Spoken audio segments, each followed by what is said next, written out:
Hey everyone, today's video is gonna be the Bleeding Blademaster. And he just beat Elite. Literally just beat Elite. So we're gonna be doing something a little different-y for our demo today, for skill demo today, when we go out in the field. And that I'm just gonna do like the first thing of Ultimate.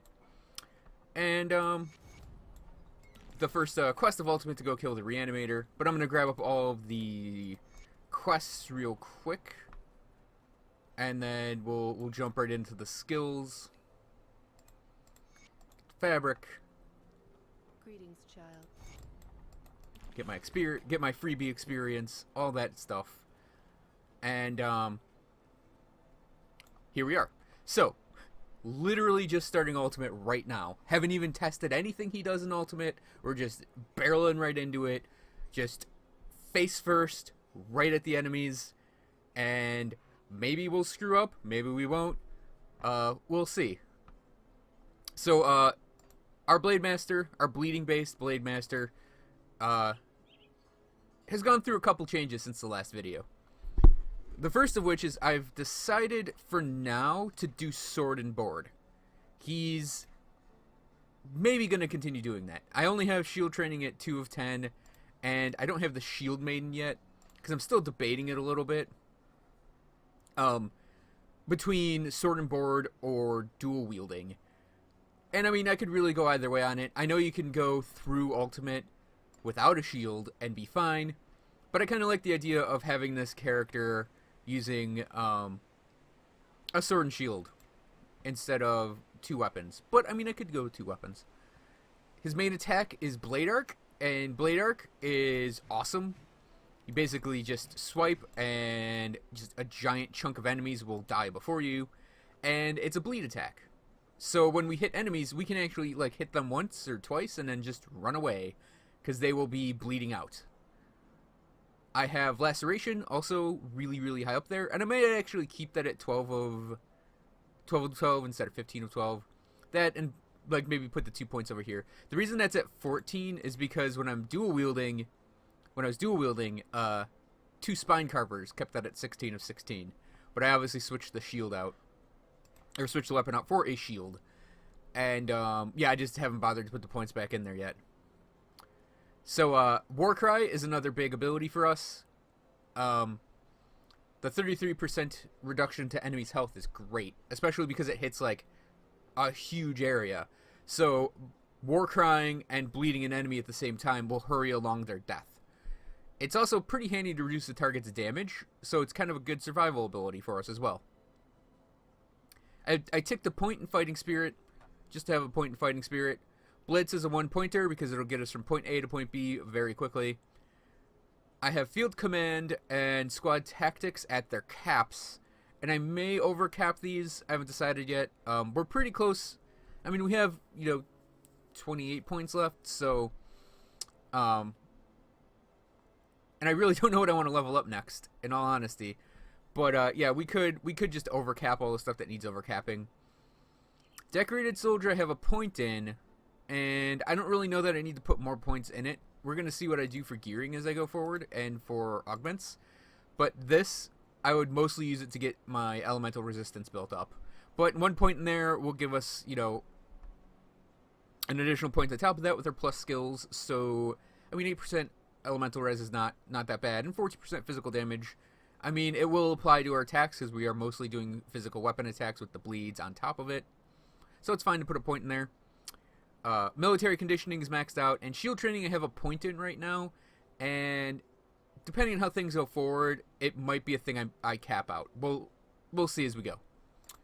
For the Nightblade side of things, I almost wish I didn't actually fill this out, because, I mean, I should put a point in that, actually.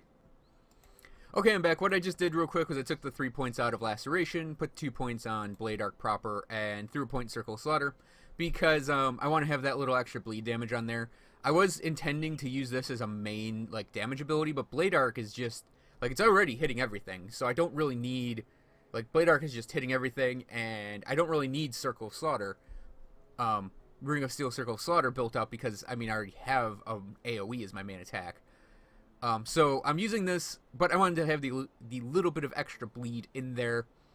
And I'm using this mostly for the Ring of Frost transmuter to freeze things. But like I was saying, I almost wish I didn't go that deep into Nightblade, so I could go that deep into Soldier comfortably and pick up Illyrian's Rage. But, I mean, I'm not too distraught over that, because I will have access to Execution should I choose to go that route. And Blade Spirit's really nice. It's actually quite a handy extra bit of damage for us to be dealing. Now, one of our main lines of defense is the standard Pneumatic Burst Shadow Dance combo, because that should be at 12, shouldn't it? Man, I'm all like, just, the character is still technically a work in progress. So I'm like, oh right, that should actually stay at 12 of 12.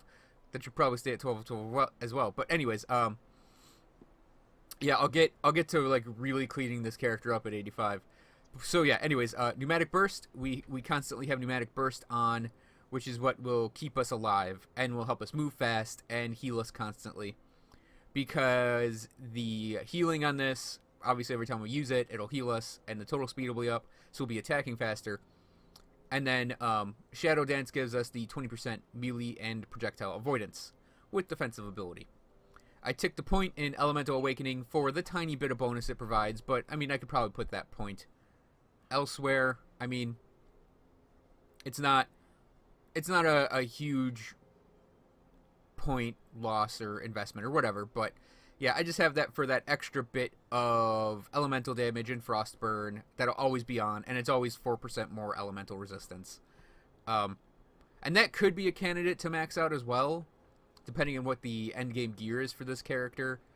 But for now, it's just a one-pointer. Anatomy of Murder is maxed out, and I'm pretty much going to keep it at cap. It's just bleed damage and more cunning, which is more damage, and then more damage to humans, which is pretty helpful against a lot of enemy groups in the game.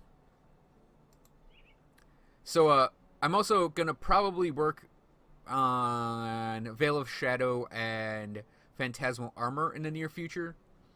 Because I pretty much have all the abilities I'm using now at their caps. I'm going to start spreading some more points around and giving some other abilities some love.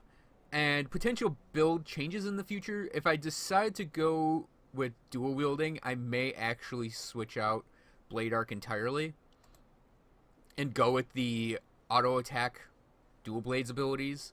Just specifically tick a point in dual blades in and cap out Execution, because it can deal a lot of damage. And then that would actually make this a little better because of the percent elemental damage. And yeah, I prefer Blitz over Shadow Strike. Shadow Strike is really great, but Blitz is a knockdown. So I kind of have a thing for knockdowns, so I'm using Blitz over Shadow Strike. But you could go either way on it. I think it's just personal preference at this point. It's not like what Shadow Strike used to be, where you could get its cooldown to 0 and then just like on enemies. Anyways, yeah.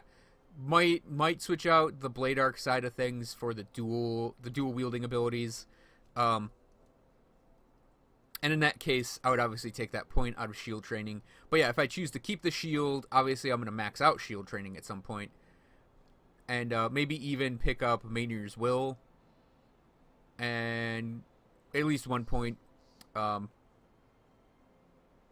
yeah, I don't think I'm going to be going any deeper into Soldier. I mean, Illyrian's Rage is great and all, but I don't know, because it's 18 points to get to it, and then it's a 12-point ability or 16-point ability. So yeah, getting into it and getting it, pointed out would actually require pretty much the rest of the points I'd get in the game. So that I don't know if I'd actually go for. I mean, it could work if I did Illyrian's Rage and then did do the dual blades line and pick up. Actually, I think Whirling Death would also be worked into the character, because that's the bleed one. Like, get that to 8 and get that to 8 or more, and then maybe go and pick up Illyrian's Rage. I mean, that's a potential build change in the future, but right now I'm actually pretty happy with the way the character's working. And let's do devotion next. I think I have to go switch out an item on the character before I do the itemization. So, my initial thing I was going to go for with devotion was to get to the unknown soldier and then get the living shadow ability because it just seems really cool. But I wasn't really blown away by having it. It's one of those things where it's a third tier devotion ability, and third tier devotion abilities are really, really misses. I kind of want to say hit or miss, but I don't think I've used one where I've really been blown away by it. And the ability itself is fine. It's not that the ability itself is bad. The problem is the 15 and ascendant to get to it is a huge investment of devotion. We're talking you gotta at least get like the empty throne and probably the harpy for this guy, and maybe even the hammer, maybe even Torgo's Torgo's hammer, or no, they're just the hammer and the anvil, and then that's Torgo's hammer. Okay, yeah, so the hammer and the anvil, and then like the empty throne, and or like the empty throne, the harpy, and it's just such a hard actually thing to get to 15 ascendant. You wouldn't think it is because there are a ton of like all of these ascendant abilities are actually constellations are actually they give you a lot for your point investment, but they aren't that fantastic in all honesty. I mean, this one, the empty throne's really good, but the owl and the harpy are just like tiny bits of percent damage that you're probably not even going to notice in the long run. So it's like getting that to get to unknown soldier is a huge investment. And I know from experience that you need to be very, very robust, especially if you're in melee when you go into ultimate. So the unknown soldier, like the point investment is really, really on the high end for the ascendant line. For an ability that essentially gives you more blade spirits. And I can give myself more blade spirits. It's not like... And then I don't have control of when these guys pop out. So I really do think that... even though it looks really good on paper, I don't... And it's a really cool ability. I don't think it's worth the Ascendant investment to get here. So the devotion I'm ending up doing is... a heavily defensive one. Heavily in Law and Primordial. Specifically, the big like defense boost comes from the first 3 points in Obelisk of Maynor. And Obelisk of Maynor, the first point here is 10% armor, and then the point to the left of it is 25 defensive ability with 5% defensive ability, and then this point here is a major one. The 30 defensive ability is okay, but 300 armor is 300 armor on all armor pieces except your belt. So 300 armor to all of that is a huge armor boost. And I've been using that on a couple characters that aren't even like going into melee. It's that big a boost to help with their defenses. And I mean, otherwise we're loading out with mostly things to help with defense. So we pick up the crane, all of the resistances it provides, the lion for the health and the little bit of all damage, the three points of Torgo the Builder, and I may even tick off that point there because it's plus 400 health. We picked up the tortoise and its ability, but we're using that more for its requirements, or I mean, not requirements. It's complete constellation bonuses. And then the eel and the panther, again, for the constellation bonuses. And I'm going to complete the Solemn Watcher. Solemn Watcher is a really good little bit of defense, including defensive ability, on top of having some resistances that really help us. And because I picked up the Viper and the Hawk, I think all I need is... Yeah, all I need is the one Ascendant point here, and then I can pick up the Behemoth. And, yeah, after that, I mean, I only have 9 points. I have 9 points I can get still. Yeah, I think I'm going to be doing, geez, I don't even know what I'm going to be doing. So, 1, 2, 3, 4, 5, 6, 7. So I'll have 2 points left. I don't know if that's enough to work with. But anyways, I might actually respec the crane because it's just a lot of points in there. But if I go dual wielding, I won't even bother with the shield maiden, obviously. But if I keep a shield, I'd like to fill out the starter point, the increased armor absorption point, the shield damage blocked, the other shield damage blocked, and the shield recovery time plus 1 second of stun retaliation nodes. And then I wouldn't even care about the 50% to all retaliation node. But yeah, maybe getting the shield maiden could be a thing. And then obviously the behemoth is great. But yeah, it's mostly going to be just keeping the defenses up. Because we're up close and personal with the enemies. And we generally don't want to get killed.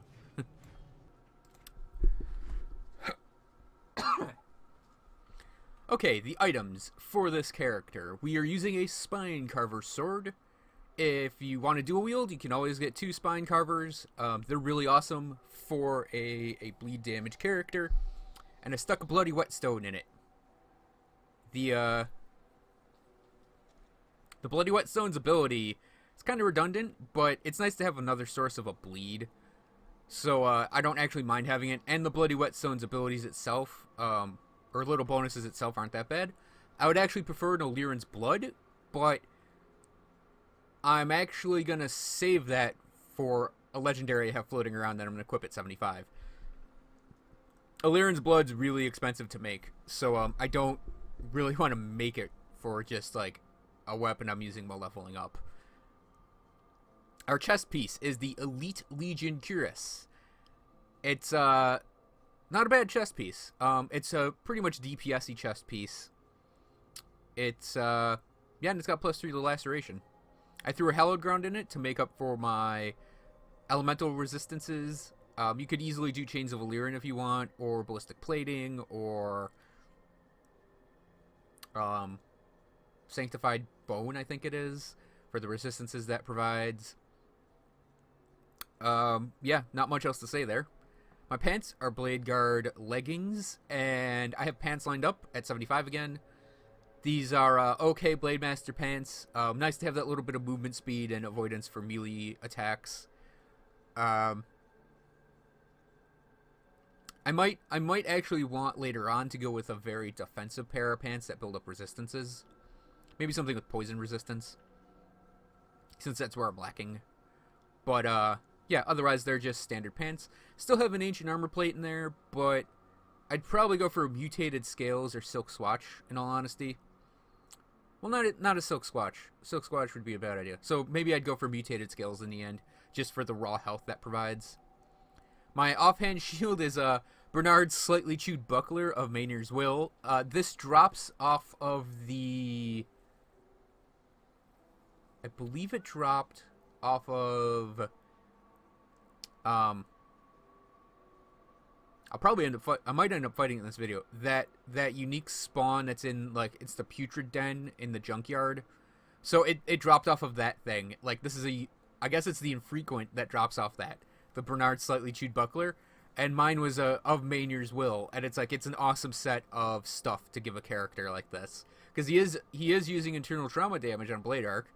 And, both offensive and defensive ability, and increases armor, and it gives a lot of resistances as well. Seismic Blast is a nice little extra, even though it doesn't deal fantastic damage. I think I'm fine with that, though. And, yeah, I threw a Vicious Spikes in that. I don't really know if I want to go with Vicious Spikes or a Serrated Spike, or something defensive. I may actually pull up, Purified Salt, maybe, or even in the end I might put a Bloody Whetstone on this, or whatever shield I end up using. And but otherwise, I mean, I really like the shield that dropped. I might even go and farm that guy to see if I can't get another one in Ultimate. But yeah, it was really funny to have this drop, and I'm like, what the hell is this thing? And I look at it, I'm like, that's actually really good for a shield. And I'm like, I'm going to use this, I think, at 70. And that's when I switched it over to using a shield again. I was using the Gladiator initially, then switched to dual wielding to switch back to this at 70. Shoulders are the Elite Legion Spalders, and they're like the chest piece. They're just a all-around bleed-related shoulder pad. Threw a Silk Swatch in there for the bleed and pierce res. My gloves are the Grasp of Unchained Might, and they're pretty much going to be my gloves until this character is boring enough for me to stop playing it. They're Blade Arc gloves, and it's part of the reason I'm like, should I go for Illyrian's Rage? But yeah, they're almost like the Aether Reach for an Aether Ray user. They're just all around great. Hit all the damages I want. They have attack speed. A resistance is thrown in there. And plus 2 to Blade Arc. Unchained Fury is a nice little add as well. I don't really care about losing that tiny bit of defensive ability since I'll gain that offensive ability and attack speed. The Unholy Inscription is not about the vitality damage on there. It's about the vitality and bleed resistances. Though actually with the ring I just put on, wait. Yeah, I guess I can. I guess that's fine. It's there for the resistances coupled with the offensive ability. My boots are Desecrator Treads, and I will definitely switch these out at some point. Probably for something more defensive because, yeah, they're almost like placeholders right now, and I think I had these in here more because of what they were before they were modified to be a vitality-related item. But, I mean, I don't have anything else I can really flip in to here right now. I mean, I probably do. I'm just too lazy to look for it, in all honesty. But, yeah, Desecrator Treads with a Mark of the Traveler. My helmet is Whisperer of Secrets, which is pretty much going to be the helmet I think I'm going to be using until this character is knackered. So, yeah. Great damage bonuses. It has Aether Resistance, which is a resistance I normally don't get from things with this character. Plus 2 to Laceration and Circle of Slaughter, and it has Ring of Steel on it. So when we just crit, half the time our crits will proc Rings of Steel, which is really nice. Threw a Runestone on that for the elemental resistance. And, yeah, it actually doesn't look too bad either. Our belt is a Warpath Girdle for the +1 to all soldier skills. And I mean, the crit damage and internal trauma damage and bleed damage and offensive ability is still really nice.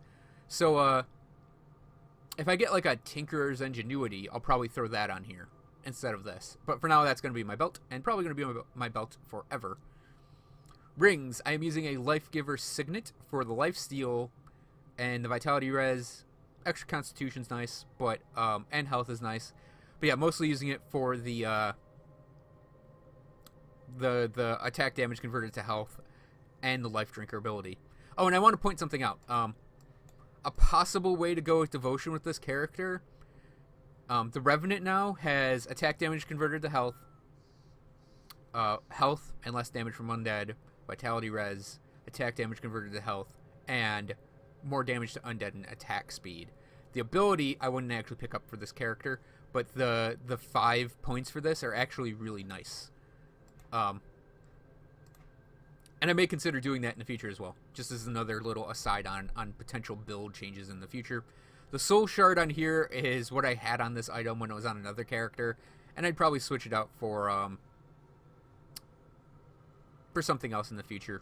But again, I actually am not going to do it right now because I don't have Darlet, so I'll wait till I get Darlet to do that. I'd probably throw an Ectoplasm on there, oddly enough, because this character has some energy regen problems right now. Because he doesn't have anything that energy regens. His energy regen is crap. So yeah, that's sort of his weakness right now. But I mean, I have energy potions, so whatever. His other ring is the Left Hand of Carnage. He was running both the left and right hands of Carnage, but yeah, I wanted to get the Life Steal on here while for going into Ultimate, and yeah, I haven't found a replacement yet for the Left Hand of Carnage. And finally, his medal is funny. It's +5 to Blade Arc, Badge of Mastery. Yeah, that Phantasmal Blades character I posted last Friday had like a crap ton of Ancient Hearts, and I just made a bunch of these with him. and one of them was +5 to Blade Arc, so I decided to throw it on this character. That's one of the reasons why his skills are so flexible, because he has +5 on that. And I did get Blade Arc to 26 of 16, but it cost way too much to manage with him. So yeah, I dropped it to 16-16. But yeah, that's a really handy thing to have. The only other one I have that's a +5 to a single ability is Primal Strike. And I'd love to get one for Albrecht's Aether, in all honesty. So yeah, let's just run after that Reanimator.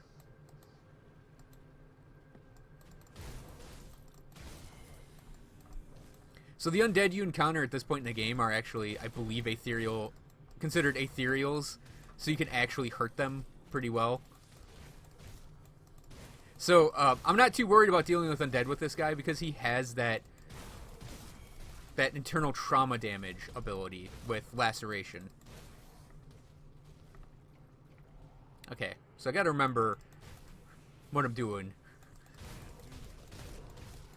So we're just gonna be swinging our weapon at things and putting out our blade spirits.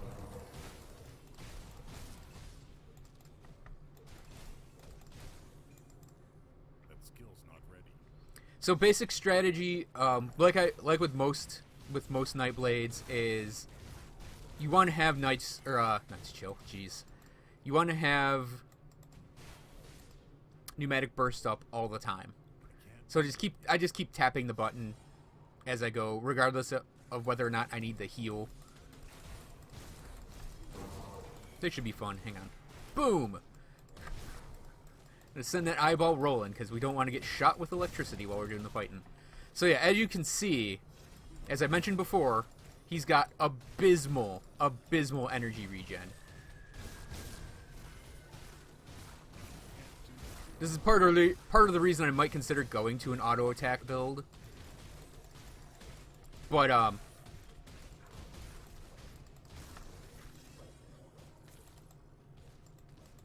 like I also mentioned, elixirs of spirit, they're not exactly expensive.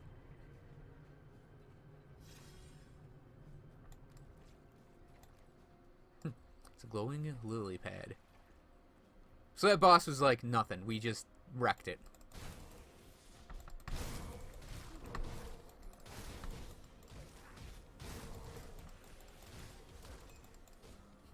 Yeah, my fingers are also just slightly confused as to what buttons I had to push right now, because I was running Lapis Lupus with that ability that gives you extra crit and bleed damage when you activate it. But, oh, I just realized I didn't actually point out my amulet I'm using.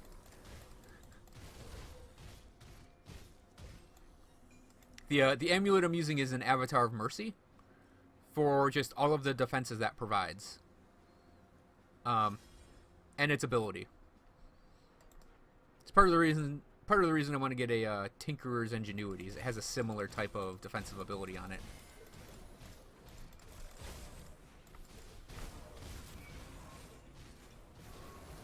Yeah, and believe me, I have actually considered getting an amulet that has regen on it.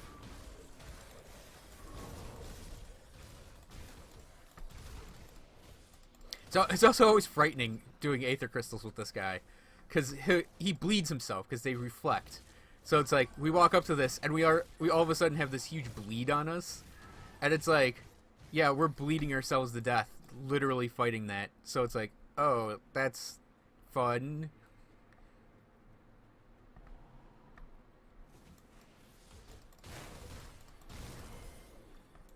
Luckily, we've actually got some good bleed resistance, so I'm not really worried about that. I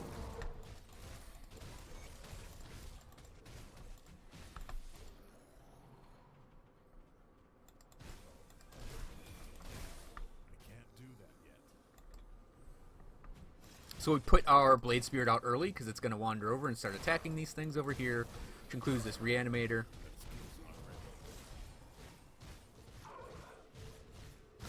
So yeah, even though I consider like his regen kind of crappy, it's not a huge issue, because I mean we can just go like walk away from enemies and they'll just bleed to death behind us. It just does not really factor into the efficiency of this build. I mean, it does a little, but I mean, honestly, he can, like, if energy regen becomes a real problem with him, Dead attack I need some time to plan her. if energy regen does really become a problem for him, you can just walk away and let the enemy bleed to death. It's part of the reason I'm using this guy as my Anastera hunter-killer character. That's a point in Phantasmal Armor, for anyone keeping track. I think I'm going to go for Vyloth, and then we'll call it a video. So, yeah, I'm using this guy as my Anastera hunter, because she just doesn't benefit him at all to keep her as an ally.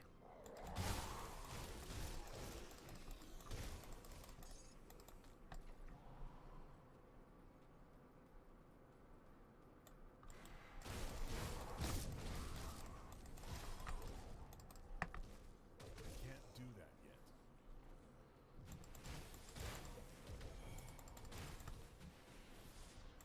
And the reason for that, I don't think I actually said what it was. The reason for that is he can hit her and run away, and she'll still take damage.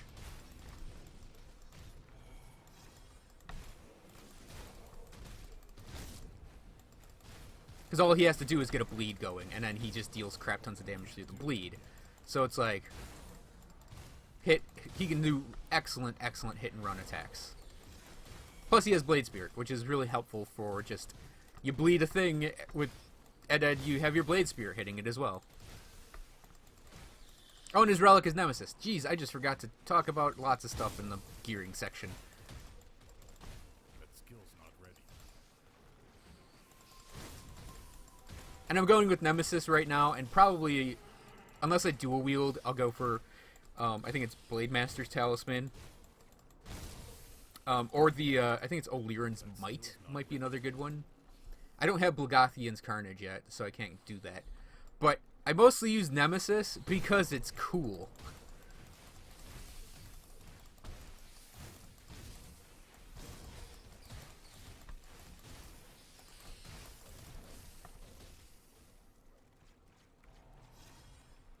It really is like the coolest relic in my opinion. I don't mean that as a pun because it has cold damage on it. I mean that because getting a pet, just as a character that's using like Nightblade, a pet that's based off of your abilities is just really awesome.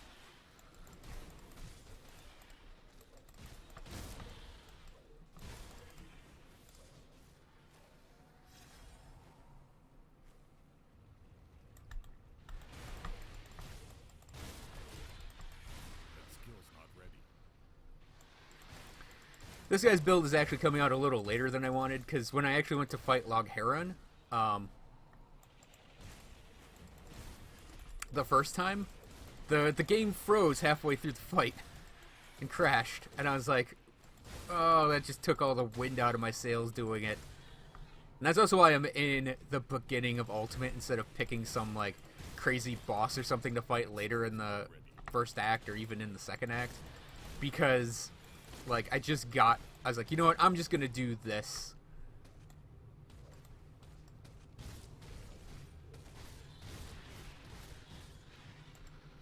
Okay, Vyloth, here we come.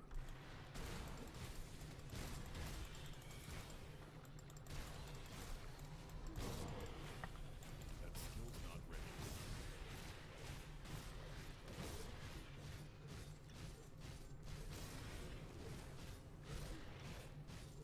That skill's not ready.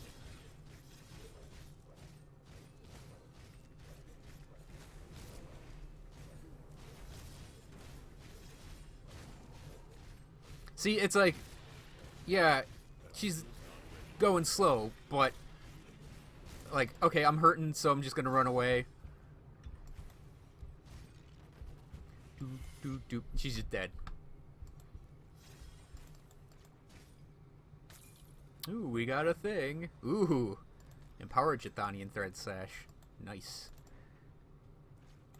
fun getting new blueprints in this game. Okay, that'll cover the Bleeding Blademaster update. Thanks for watching, everyone. I hope you enjoyed this video, and I'll see you guys next time.